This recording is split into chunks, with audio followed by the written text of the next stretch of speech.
नहीं लगता कि जिसके ऊपर 25 लोगों का नाम दिया आप उसकी छानबीन नहीं कर रहे हो? एक औरत के पीछे नामर्दों की तरह, नापुंसक की तरह आप हाथ धो के पड़ गए हो, तो आपको इसमें लगता है कि वो उनकी पुरुषार्थ है? संजय राउत हो गए या मुंबई पुलिस हो गई, मैं पूछती हूँ क्या ये आपका पुरुषार्थ है?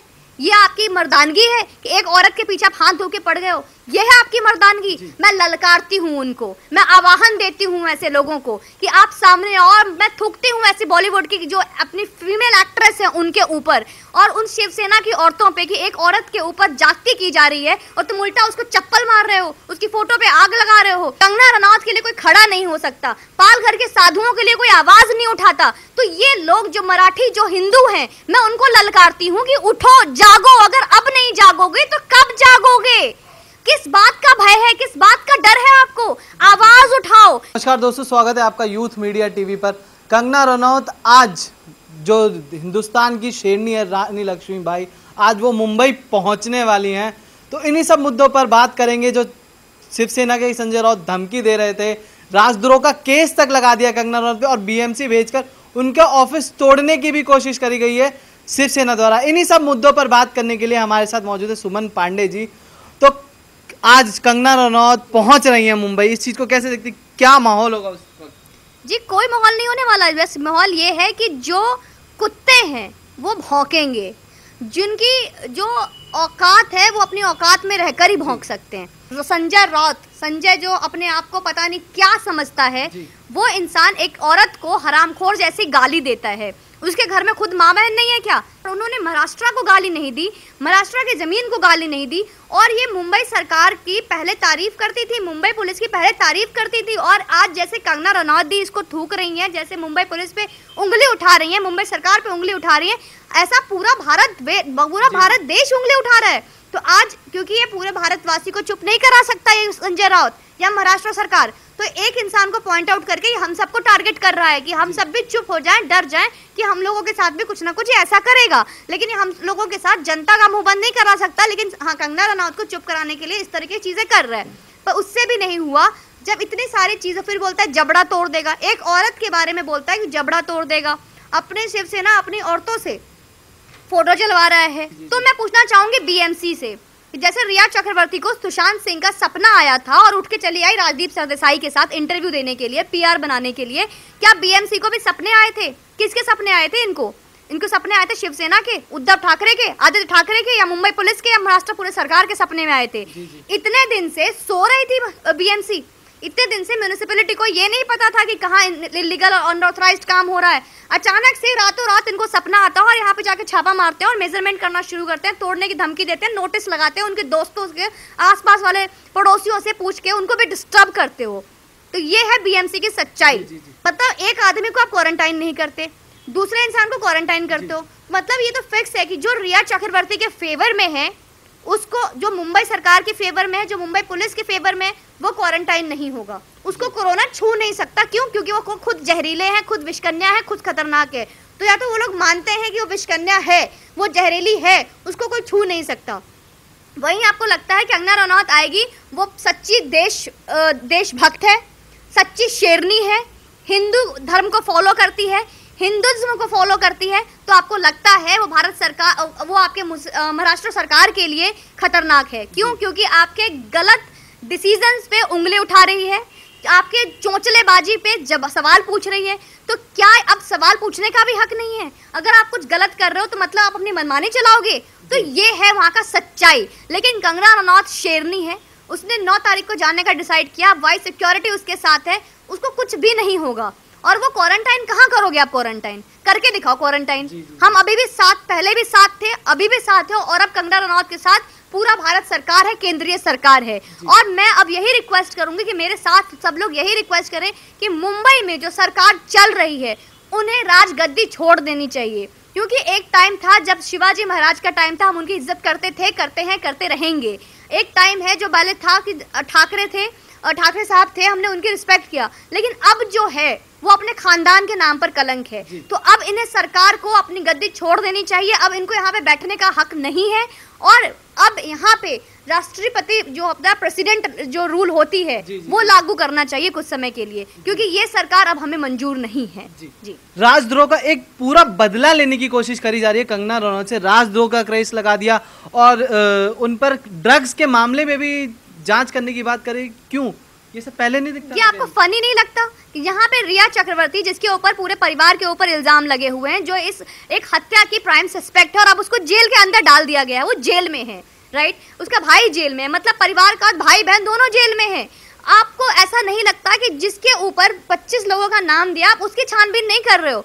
एक औरत के पीछे नामर्दों की तरह, नापुंसक की तरह आप हाथ धो के पड़ गए हो, तो आपको इसमें लगता है कि वो उनकी पुरुषार्थ है? संजय राउत हो गए या मुंबई पुलिस हो गई, मैं पूछती हूँ क्या ये आपका पुरुषार्थ है? ये आपकी मर्दानगी है कि एक औरत के पीछे आप हाथ धो के पड़ गए हो? ये है आपकी मर्दानगी? मैं ललकारती हूँ उनको, मैं आवाहन देती हूँ ऐसे लोगों को कि आप सामने आओ, और मैं थूकती हूँ ऐसी बॉलीवुड की जो अपनी फीमेल एक्ट्रेस है उनके ऊपर और उन शिवसेना की औरतों पे कि एक औरत के ऊपर जाति की जा रही है और तुम उल्टा उसको चप्पल मार रहे हो, उसकी फोटो पे आग लगा रहे हो। तो ये इस तरह की औरतें, ये यहाँ के संस्कार हैं। तो उनको पता ही नहीं है, भेड़ चाल चले जा रहे, भेड़ चाल चले जा रहे, बस जो लग रहा है कि जो शिवसेना बोल रही है वो सही है। अरे अपनी आंखें खोलो, देखो क्या है, क्यों, किस चीज का दहशत है? ये सेलिब्रिटी जो अपने पास अरबों खरबों का संपत्ति रखते हैं, लेकिन आज मेरे नजर में सबसे ज्यादा गरीब है ये, क्योंकि इनके पास बोलने की आजादी नहीं है। ये अपनी मर्जी का, इनको बहुत लोगों को पता है कि क्या सही है क्या गलत है, लेकिन ये बोल नहीं सकते क्योंकि ये बहुत डरे हुए हैं, दहशत में। इससे बेटर, इससे ज्यादा अमीर मैं आज खुद को समझती हूँ कि मैं बोल सकती हूँ। और ये मुंबई क्या करेगी? मुंबई पुलिस और वीडियो देख लो, वीडियो वायरल हुआ पड़ा है। निर्मम गंदी तरीके से साधु संतों को मार दिया जाता है। पालघर का इंसिडेंट शायद सबको पता है। साधुओं को, संतों को बेरहमी से मारा जाता है। क्या बिगाड़ा था उन साधुओं ने? क्या बिगाड़ा था उन संतों ने? इतनी बेरहमी से मार देते हो बस धर्म के नाम पर, धर्म के नाम पर। अरे क्यों? क्या बिगाड़ा था उन लोगों ने? आपसे क्या मैं पूछना चाहूंगी, क्या मांग लिया उन्होंने? ऐसा तो नहीं है कि जो रॉयल्टी, जिस सेलिब्रिटी में, एक स्टारडम में आप लोग रहते हो, वो स्टारडम भी फॉलो नहीं करते। वो गरीब और वो सीधे लोग, उनका एक दुनिया अलग है। जिस दुनिया को आप फॉलो करते हो उस दुनिया को भी नहीं मानते वो लोग, हर दुनिया से अलग है। लेकिन उन्होंने पुलिस वालों के सामने बेरहमी से हत्या कर दी जाती है पालघर के साधुओं को, तब भी मुंबई पुलिस शांत रही, तब भी मुंबई की जनता भी शांत रही। मैं पूछती हूँ मुंबई के रहने वाले मराठियों से, मराठी को, एक मराठी वो थे जो कि पहले शिवाजी महाराज के टाइम में थे, लोग जिन्होंने देश के लिए अपनी जान गंवा दी। मैं पूछती हूँ, आज मैं नहीं पूछती मुंबई पुलिस से, नहीं पूछती मुंबई सरकार से, मेरा सवाल है मराठियों से, वहां के रहने वाले हिंदुओं से, कहाँ हो आप लोग? किस दुनिया में खो गए हो? बच्चों के एजुकेशन में, बच्चों को परवरिश देने में। तो मैं आपको बता दूं, पैसा लगाकर स्कूल, जो प्राइवेट स्कूल भेज रहे हो, बच्चों को एजुकेशन दे रहे हो, किसी काम का नहीं है। मत भेजो अपने बच्चों को, क्योंकि जैसे दहशत में, जिस डर में आप लोग जी रहे हो, यही परवरिश आप अपने बच्चों को दे रहे हो। कंगना रनौत के लिए कोई खड़ा नहीं हो सकता, पालघर के साधुओं के लिए कोई आवाज नहीं उठाता। तो ये लोग जो मराठी, जो हिंदू हैं, मैं उनको ललकारती हूँ कि उठो, जागो। अगर अब नहीं जागोगे तो कब जागोगे? किस बात का भय है, किस बात का डर है आपको? आवाज उठाओ, क्योंकि अब सीबीआई के पास सुशांत की केस चली गई, क्योंकि हम सब ने आवाज उठाया। स्वरा भास्कर जैसी औरत बोलती है कि अभी यही क्लियर नहीं हुआ है कि हत्या है नहीं हत्या, और हमने हत्यारे घोषित कर दिया रिया चक्रवर्ती को। सीबीआई जो कर रही है उसे करने दो, हम चुप होके बैठ जाए। क्यों होके चुप होके बैठ जाए? क्यों चुप हो जाए? मैं पूछती हूँ स्वरा भास्कर से, मैं पूछती हूँ सेलिब्रिटी से, हम क्यों चुप हो जाएं? क्या हम आजाद नागरिक नहीं है? भारत आजाद देश नहीं है? क्यों तुम सेलिब्रिटी हो, तुम्हारे पास बहुत सारे पैसे हैं, तो तुम्हें भौंकने का हक है, हम नहीं बोल सकते? तुम्हारा जो मन करेगा तुम खड़ी होकर भौंकोगे, हम सुनेंगे, बोलेंगे वेरी गुड, स्वरा मैम ने बोला, बहुत अच्छा बोला।